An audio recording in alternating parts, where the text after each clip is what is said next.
कल चर्चा हुई थी कि भोजन शुद्धि होनी चाहिए। जैसा खाओ अन्न वैसा होगा मन, जैसा पियो पानी वैसी बोलो वाणी। वर्तमान में भगवान महावीर की बात ना मान करके लोग वैज्ञानिकों की बात मानते हैं। उन्होंने कहा सैनिटाइजर से हाथ धो जी, उन्होंने कहा मुंह पर पट्टी लगाओ जी, उन्होंने कहा किसी से हाथ मत मिलाओ जी। ये सारी बातें भगवान महावीर ने पहले बता दी हैं। वैज्ञानिकों ने कहा पानी फिल्टर करके पियो जी, वैज्ञानिकों ने कहा कि सोने से 5 घंटे पहले भोजन कर लो जी। अब यही बात भगवान महावीर ने सारी कही है। यदि उनकी मान लो तो डॉक्टर के पास ही जाने की जरूरत ना पड़े। भगवान महावीर वैज्ञानिक नहीं थे, महावैज्ञानिक थे। उन्होंने भोजन शुद्धि पर सबसे ज्यादा जोर दिया है। यदि भोजन शुद्ध है तो उसके आगे का संपूर्ण जीवन शुद्ध अपने आप बन जाएगा। अशुद्ध भोजन का निषेध किया है। वर्तमान में कहा जा रहा बोले अंडा शाकाहारी है। अब ऐसा कोई अंडा है जिसमें से कोई चूजा ना निकलता हो, जिसमें से बच्चा पैदा ना होता होगा? ऐसा कोई अंडा नहीं है। फिर अंडा शाकाहारी कैसे हो सकता है? अंडा जन्म कहाँ से ले रहा है? शाकाहारी तो वो है जो जमीन के अंदर से आता है। अंडा कहाँ से आता है? मुर्गी की गंदी जगह से आता है और उसे शाकाहारी बताया जा रहा है। तो भगवान महावीर ने कहा है वो बात वर्तमान में नहीं मान रहे हैं, और जितनी बीमारियां फैलेंगी वो इन्हीं सब चीजों से फैलेंगी। अभी सुना गया है कि स्कूलों में अंडा देना शुरू कर दिया है। बोले इससे दिमाग तेज होता है, इससे बच्चों में ताकत आती है। अब मुझे ये बताओ, भगवान महावीर में ताकत कम थी क्या? भगवान महावीर की शक्ति पर आपको कोई अविश्वास है क्या? नहीं है। वो क्या लेते थे? शुद्ध शाकाहारी दूध आदि हैं। वर्तमान में दारा सिंह को पहलवान माना जाता है। एक नाम है दारा सिंह का। दारा सिंह शुद्ध शाकाहारी था, और एक नहीं हजारों उदाहरण मिल जाएंगे कि शक्ति में कमी नहीं है और मांसाहार करते नहीं है। ऐसे अनेक उदाहरण मिल जाएंगे। दूसरों को सता करके यदि हमने थोड़ी सी शक्ति पैदा कर भी ली तो आने वाले समय में जब वो शक्तिशाली बनेगा सारी शक्ति निकाल देगा। इन जानवरों को छोटा मत समझना। एक छोटी सी चींटी हाथी को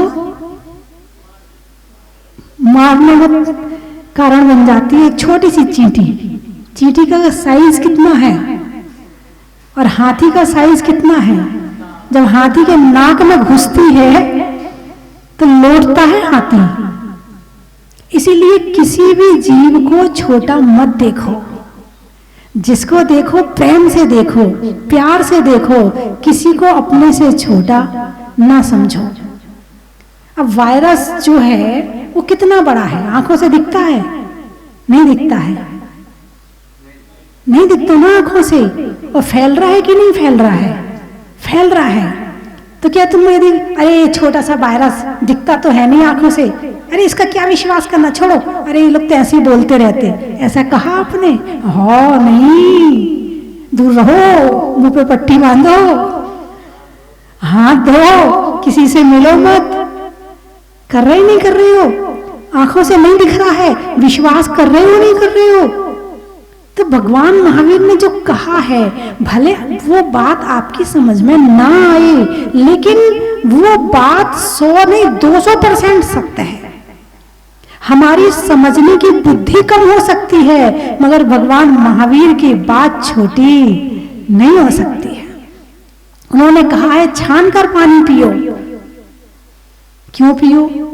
एक बूंद पानी में 2 इंद्री से पंचेंद्री जीव होते हैं, त्रस जीव होते हैं। जब पानी छानते हैं तो वो ऊपर रह जाते हैं, और जीवाणी करके, दिलछानी करके पानी के जीव पानी में छोड़ देते हैं, और हमें पानी शुद्ध मिल जाता है।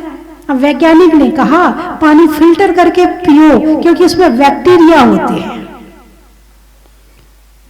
2500 साल पहले भगवान महावीर ने कह दिया। कितने साल पहले लोग मजाक उड़ाते हैं, यदि कोई नल पर छन्ना लगा के पानी पीने लगे, बोले अरे देख पागल है, कपड़ा लगा रहा, काय को लगा रहा है, नहीं समझते हो, कोई बात नहीं, जैनी है, भगवान महावीर का भक्त है, इतना मानकर ही श्रद्धा कर लो, तुम्हारा काम हो जाएगा। भगवान महावीर ने कहा रात्रि में भोजन नहीं करना। क्यों नहीं करना? जब सूरज डूब जाता है तो त्रस जीव पैदा हो जाते हैं, इस वातावरण में अनंत जीव पैदा हो जाते हैं, और जब भोजन करते हैं तो वो हमारे भोजन में शामिल हो जाते हैं और हमारे पेट में चले जाते हैं। इसीलिए रात्रि में भोजन नहीं करना। वैज्ञानिक कहते हैं सोने से 5 घंटे पहले खा लो, ताकि पेट का भोजन पच जाएगा। जब आप सोओगे तो पेट को भी आराम मिलेगा। बात वही है, लेकिन भगवान महावीर की बात मानने में धर्म भी है, स्वास्थ्य भी है, सम्मान भी है, और वैज्ञानिक की तो माननी पड़ेगी। और वो भी किसके लिए? स्वास्थ्य के लिए, आत्मा के लिए नहीं, धर्म के लिए नहीं, स्वास्थ्य के लिए।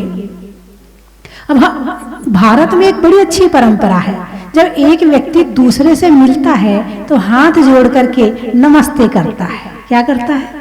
नमस्ते करता है। नमस्ते का अर्थ क्या है? नमः ते, जो सा है बीच का वो हलंत है, वो 2 बिंदी लगाते ना, नमः ते। तो नमः ते विसर्ग को उसको आधा सा उच्चारण किया है, तो उसका पूरा शब्द बन जाता है नमस्ते, यानी तुम्हें नमस्कार है। और हाथ जोड़े, है ना, यही करते हैं। और भी इसके अलावा भगवान का नाम भी लेते हैं, जय जिनेंद्र बोल देते हैं, राम राम बोल देते हैं, सीताराम बोल देते हैं, राधे श्याम बोल देते हैं। हमारे यहाँ हाथ मिलाने की परंपरा नहीं है। अरे बोलिए ना, हमारे यहाँ हाथ मिलाने की परंपरा नहीं है, हमारे यहाँ हाथ जोड़ने की परंपरा है। और आज इस परंपरा का पालन सारा विश्व कर रहा है। हाथ मत मिलाओ। क्यों? संक्रमण, कोरोना आ जाएगा।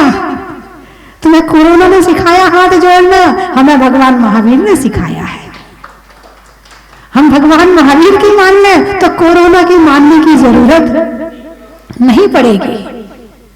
4 मिले 64 खिले, 20 रहे कर जोड़, सज्जन से सज्जन मिले, हर से 60 करोड़। 4 मिले, 2 आंखें तुम्हारी, 2 सामने वाले की 4, 64 खिले, 32 दांत तुम्हारे, 32 दांत उसके, 64 खिले, 20 रहे कर जोड़, 10 उंगलियां तुम्हारी और 10 उंगलियां सामने वाले की, 20 रहे कर जोड़, और सज्जन से सज्जन मिले, हर से 60 करोड़।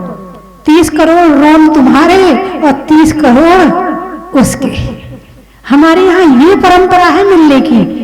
हाथ मिलाने की परंपरा है तो सही, लेकिन पहलवानों में है। जब दंगल में 2 पहलवान कुश्ती लड़ते हैं तब आपस में हाथ मिलाते हैं, ये देखने के लिए कि किसके हाथ में वजन है। हमारे यहाँ सामान्य लोग हाथ नहीं मिलाते हैं, जब कुश्ती शुरू होती है तब हाथ मिलाते हैं। आज जो देखो वो हाथ मिलाता है। कुश्ती करनी है क्या? बाय बाय टाटा भी हमारे यहाँ का नहीं है, ये भी हमारे यहाँ इंपोर्ट किया हुआ है। इसका क्या मतलब होता है? जब हमारे यहाँ से कोई जाता है, विदाई लेता है, तो हम हाथ जोड़कर कहते हैं फिर आना। क्या कहते हैं? फिर आना, और अब क्या कहते हैं? मत आना भाई भाई, अब बिल्कुल मत आना, एक बार तो आ गया, अब मत आना, गलती से आ गया। तो जो हमारे यहाँ की भारतीय संस्कृति है, इसका मुकाबला नहीं है। आज नहीं तो कल, चाहे भोजन की हो, चाहे पहनने की हो, चाहे सोचने की हो, चाहे विचारने की हो, हमारे देश की संस्कृति को संपूर्ण विश्व को अपनाना पड़ेगा, शांति तभी आएगी। आज नमस्ते की परंपरा अपना रहे हैं, मास्क से बीमारी फैल रही है, मास्क छोड़ने का काम अब शुरू हो गया है। आएगा, सारा आएगा धीरे धीरे। यदि शांति और सुख चाहिए तो भगवान महावीर की बात माननी ही पड़ेगी, क्योंकि भगवान महावीर मात्र जैनियों के लिए नहीं है, मात्र उनका उपदेश मात्र जैनियों के लिए नहीं है, संपूर्ण प्राणी मात्र के लिए है, संपूर्ण प्राणी मात्र के लिए। यदि भगवान महावीर को भगवान मानकर उनकी बात मानी जाती है तो उसका नाम होता है धर्म, और यदि भगवान महावीर की ना मानकर डॉक्टर की बात मानी जाती है तो उसका नाम होता है कर्म। अब तुम्हें कर्म करना है कि धर्म करना है, ये आप देखो। एक और बहुत चीज आजकल भारत में आने वाली पीढ़ी, युवा पीढ़ी ने इसको एकदम से निग्लेक्ट कर दिया है, इसको एकदम से छोड़ दिया है, और वो है 3 दिन की अशुद्धि।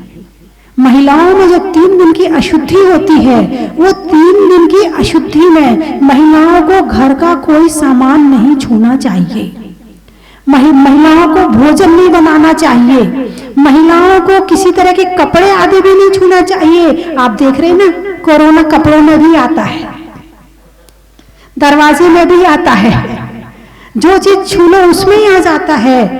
ये तो ज्यादा असरदार कीटाणु हैं जो बहुत ज्यादा असर दिखा रहे हैं, लेकिन जो 3 दिन की अशुद्धि वाले कीटाणु हैं वो भी कम असरदार नहीं है, वो भी दिमाग को विक्षिप्त कर देते हैं, घर में अशांति पैदा कर देते हैं, घर में कलेश पैदा कर देते हैं। वर्तमान में लोग कहते हैं, बोले माता जी घर में शांति नहीं है। अब अशांति के काम तो स्वयं कर रहे हैं।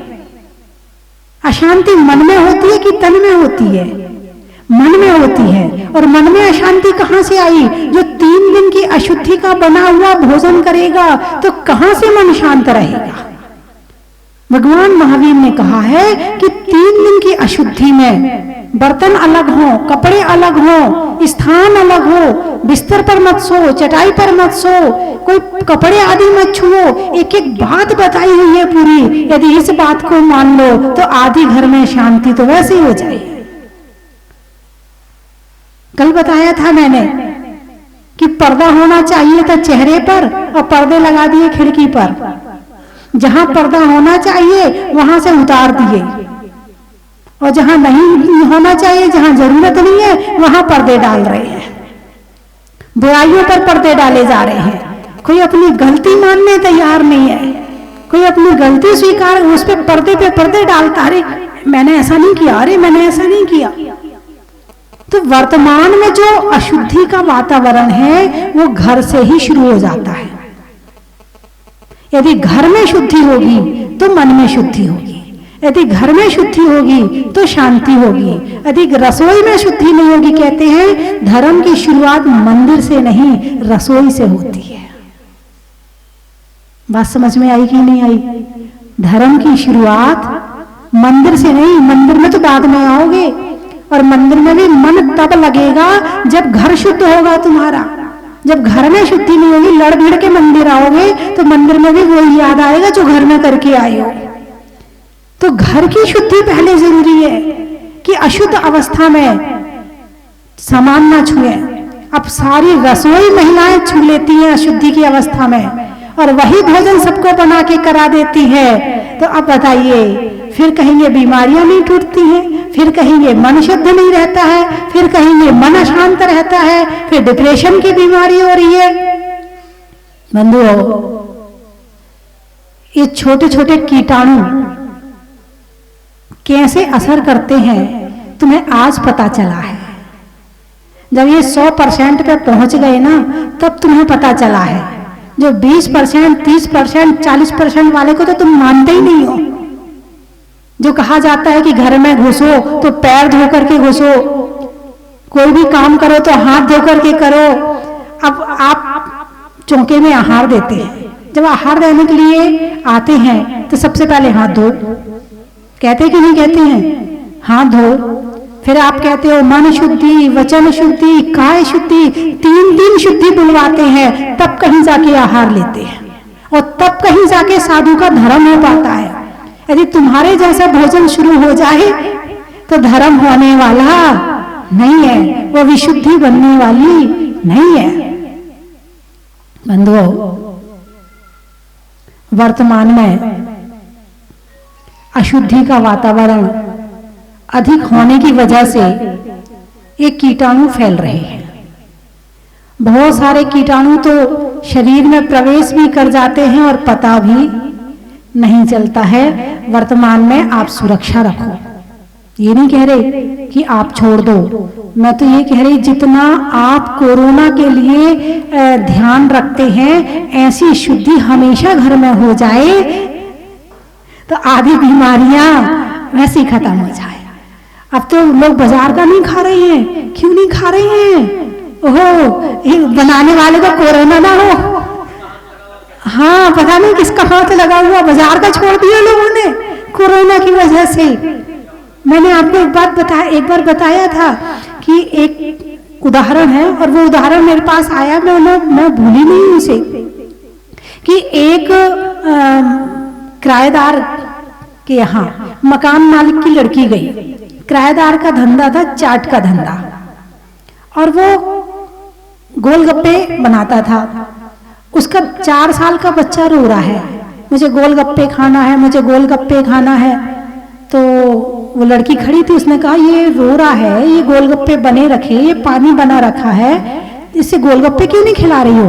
बोले नहीं, उसको ये वाला पानी थोड़ी देंगे भाई, ये कौन सा पानी है? बोले ये तो एसेंस वाला पानी है। बोले ये इसमें क्या होता है? बोले ये तो जरा सा डालो और खूब खट्टा हो जाता है, इसमें हम नींबू डालें, खटाई डालें तो उसमें ज्यादा खर्चा होता है, इसमें कम खर्चा होता है, नुकसान बहुत करता है, ये मैं बच्चे को कैसे दे दूं? वो बड़े अच्छे से बता रही है, उसे ये नहीं पता है कि इसका असर कहाँ कहाँ जाएगा। और उसने बता दिया कि ये पानी कैसे बना है। थोड़ी देर बाद वो अपने घर से खटाई निकाल के लाई, आंगन में आई, खटाई को पीसा, पानी बनाया, तब कहीं जाकर उसने अपने बच्चे को वो गोलगप्पे खिलाए।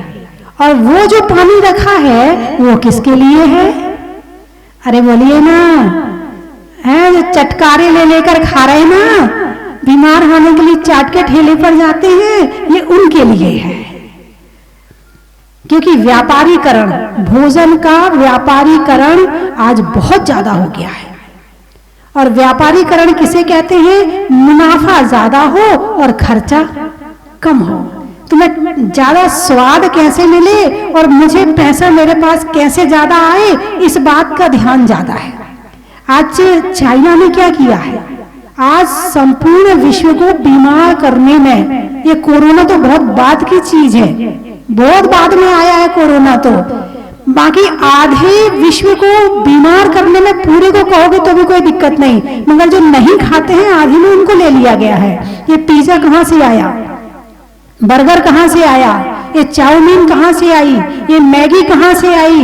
ये आलू की चिप्स पैकेट में भरकर भेजने की शुरुआत किसने करी है? ये सब चाइना का उत्पादन है। यदि आज ज्यादा से ज्यादा लोग बीमार हैं तो वो चाइना की वजह से, चीन की वजह से है। और यहाँ वाले समझते हैं नहीं, जानते हैं नहीं। अरे उन्होंने बड़ा टीवी में ऐड दिया, 5 मिनट में पिज्जा लीजिए। रोटी बनाने में टाइम लगेगा ना, पिज्जा तो 5 मिनट में आ जाएगा।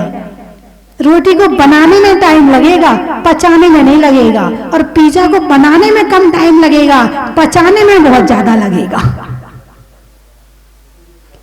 और पचाने का काम इस पेट को करना पड़ेगा, और जितनी ज्यादा मेहनत पेट से करवाओगे उतना पेट बीमार हो जाएगा। और जिसका पेट बीमार है वो पूरा बीमार है। कहते जिसका पेट बीमार उसका दिमाग खराब। बोलिए ना, जिसका पेट बीमार उसका दिमाग खराब, और जिसका दिमाग खराब वो बेकार। जिसका दिमाग खराब है वो बेकार है। तो जिसको अपना पेट खराब करना हो वो चाइना की चीजें, जो पिज्जा, बर्गर, पेस्ट्री, ये सब चीजों, सब में मांसाहार है, सब में मांसाहार है। किसी में सुअर का मांस है, किसी में कि गाय का मांस है, किसी में गाय के बछड़े का मांस है, पेस्ट्री में अंडा है, सब में मांसाहार है। स्वयं बिगड़ रहा है और औरों को भी बिगाड़ रहा है। ये आज उसका फल सारे भुगत रहे हैं। आप ये मत सोचो कि गलती चाइना की है तो उसका फल हमें भुगतना पड़ रहा, नहीं। गलती चाइना वाले ने करी, चीन वाले ने करी है, मगर तुमने भी गलती करी है। तुमने पिज्जा खाया, तुमने बर्गर खाया, तुमने मैगी खाई। अरे दुकान है, वो बेच रहा है, तुम मत लो। तुम्हारी समझदारी है, पैसा तुम्हारा है, तुम पैसा दोगे तभी तो माल मिलेगा। तुम पैसा नहीं दोगे तो कैसे मिलेगा माल? वो फ्री में तो दे नहीं रहा है। तुम पैसा देते हो, वो माल देता है। बस आकर्षित होना तुम्हारा काम होता है, और आकर्षित कैसे करना है ये वो जानता है। और तुम आकर्षित हो जाते हो, ये तुम्हारी कमी कहो, गलती कहो, जो भी कहो। टीवी में ऐड आती है पिज्जा, 5 मिनट में पिज्जा लीजिए, 10 मिनट में घर में आ जाएगा। देखो आज क्या सर्विस है भाई, क्या चाइना वाले क्या काम करते, क्या तारीफ कर रहे हो तुम उनकी। अब समझ में आ रहा है कि उनकी तारीफ करने का क्या मतलब होता है। आज बच्चे, छोटे छोटे बच्चे थुल हो जाते हैं, मोटे मोटे हो जाते हैं। किस वजह से हो रहे हैं? ये चाइना वालों का माल खा के हो रहे हैं। अभी भी रुक जाओ, कोरोना आ गया है, अभी भी ब्रेक लगा लो, अभी अपने बच्चों को सुधार लो। सारे बच्चे अभी भी सुधर जाएं, और अभी नहीं सुधरे तो ये बच्चे में देखने में तो फुटबॉल से लगेंगे और ताकत इनके अंदर बिल्कुल नहीं रहेगी। ये मात्र गुब्बारे होंगे, गुब्बारे। जैसे गुब्बारे में हवा होती है, ताकत नहीं होती है, ऐसे आज के बच्चे हो जाएंगे। देखने में तो गुब्बारा लगेंगे, लेकिन ताकत उनके अंदर में नहीं होगी। तो वर्तमान समय में जो परिस्थितियां आई हैं, उसका सामना पूरा विश्व कर रहा है, मात्र भारत नहीं कर रहा है। कभी ये सोच नहीं सकते थे कि सारा विश्व की दुकानें, सारी दुनिया की दुकानें एक साथ बंद हो सकती हैं। कभी किसी ने सोचा नहीं होगा, कभी कल्पना भी नहीं की होगी। और एक वायरस ने सारी दुनिया को एक साथ बंद कर दिया। चाहे अमेरिका हो, इटली हो, फ्रांस हो, जर्मन हो, सारी दुनिया को बंद करके रख दिया। सबको घर के अंदर बिठा दिया, बैठो अपने घर के अंदर, बाहर भी मत निकलना, इकट्ठे नहीं होना। बंधुओं, जब तक भगवान महावीर के सिद्धांत इंसान अपने जीवन में अपनाता रहेगा, उसका जीवन स्वयं का सुखी होगा, जो उसके साथ रहेगा उसका भी सुखी होगा। किसी समय में भारत को विश्व का धर्म गुरु कहा जाता था कि यहां से लोग शिक्षा लेकर विदेश जाते थे और वहां अपनाते थे। बुद्ध कहां पैदा हुए? भारत में। किसने अपनाया? जापान में, चीन में। चीन में तो शायद धर्म ही नहीं, जापान वालों ने अपनाया है। विदेश में बहुत फैला है बुद्ध धर्म। पैदा कहां हुआ? भारत में। फल फूल कहां रहा है? विदेशों में। और एक नहीं, बहुत सारे धर्म हैं कि शुरुआत भारत से ही होती, इसीलिए भारत को धर्म गुरु कहा जाता है। और आज लोग कहते अरे क्या धर्म लगा रखा है, अरे क्या ये छू छू करते रहते, अरे क्या होटल में नहीं खाना। अरे मान लो बात को, नहीं मानोगे भुगतना पड़ेगा। जब शरीर ही मना कर देगा फिर कहना भगवान अब रक्षा करो, फिर कहो भगवान से भगवान हमने तो ऐसी कोई गलती करी नहीं है। पिज्जा खाया था? हाँ खाया था, गलती नहीं है? बहुत बड़ी गलती है। मैगी खाई थी, मसाला खाया था? हाँ खाया था, ये गलती नहीं है? बहुत बड़ी गलती है। फिर मत कहना, शिकायत मत करना भगवान कुछ करते नहीं है। कहा भी जाता है कि जैसा कर्म करोगे वैसा फल देगा। अब भगवान देगा या कर्म देगा ये तुम जानो, कौन देगा? कर्म पहले है, भगवान बाद में है। हाँ, कर्म काटने में भगवान पहले है। यदि हम अपने कर्मों को काटना चाहते हैं तो भगवान पहले हैं, भगवान रास्ता दिखाते हैं, भगवान मार्ग दिखाते हैं। तो जो कहा रात्रि में भोजन नहीं करना, छान कर पानी पीना, होटल का नहीं खाना, अशुद्ध नहीं खाना, अशुद्ध नहीं पीना। आजकल तो किसी को शराब के लिए मना करो, अरे सब पीते आजकल तो, अरे सब नरक में जाएंगे, तुम नहीं जाओगे, चले जाएंगे, कोई बात नहीं है। हाँ, नरक में सब जा रहे हैं ना, सब जो काम करेंगे उसमें तो कोई दिक्कत नहीं है। हाँ, सबको कोरोना हो रहा, हमें भी हो जाए, कोई बड़ी बात नहीं है। नहीं, बच के रहेंगे, कैसे हो जाए हमें कोरोना? अरे सबको हो रहा तो तुम्हें भी होने में क्या दिक्कत है? नहीं नहीं नहीं, हाँ, अरे जब कर्म किया है तो फल भोगने में कहाँ दिक्कत आ रही है? बंधुओं, गलती यदि सारा विश्व करता है तो उसकी सजा भी सारे विश्व को मिलती है, और मुझे लगता है ये उसी का ही उदाहरण है। तो आप सब लोग बड़ी दूर दूर से नहीं आए, आपकी यात्रा मंगलमय पास की है, दूर की नहीं है। और सुरक्षा, जीवन में बचाव जो आज कर रहे हो इसको हमेशा के लिए अपना लो। घर में पैर धोकर जाएंगे, हाथ धोकर भोजन करेंगे, बच्चे स्कूल से आए तो कपड़े बदल के भोजन करेंगे, अपने बस्ते को, बैग को साफ रखेंगे, टिफिन को साफ रखेंगे, हैं। घर में रात्रि को जो भोजन करने के जो बर्तन है, शाम को जो भोजन के बर्तन होते हैं उन्हें तुरंत साफ करके रखेंगे। घर में झाड़ू पोछा रोज लगाएंगे, नौकर का इंतजार नहीं करेंगे, हम खुद करेंगे, हैं। चप्पल सारी बाहर रहेंगी, रसोई में नहीं जाएंगे। ये सारी छोटी छोटी बातें अपना लो तो घर की आधी बीमारियां, और जो 3 दिन वाली जो बात कही है मैंने कि 3 दिन की जो अशुद्धि है उसे अपने सबके शरीर में संक्रमित मत करो। तुम्हारे शरीर से जो किरणें निकल रही हैं उन 3 दिनों में जो किरणें, जो ऊर्जा निकलती बहुत अशुद्ध होती है, और जहां जहां तक वो भोजन और वो चीजें जाती हैं वो सारे अशुद्ध हो जाती हैं। इसलिए 3 दिन का बचाव जरूर करें, चाहे उसके लिए पुरुषों को स्वयं भोजन बनाना पड़े, चाहे उसके लिए पड़ोसन के यहाँ से लाके खाना पड़े, चाहे उसके लिए किसी रिश्तेदार को बुला करके खाना पड़े, लेकिन इन 3 दिन का बचाव अवश्य रखें। मैं 3 चीजें बोलूंगी, आपको कहना बड़ा ही महत्व है।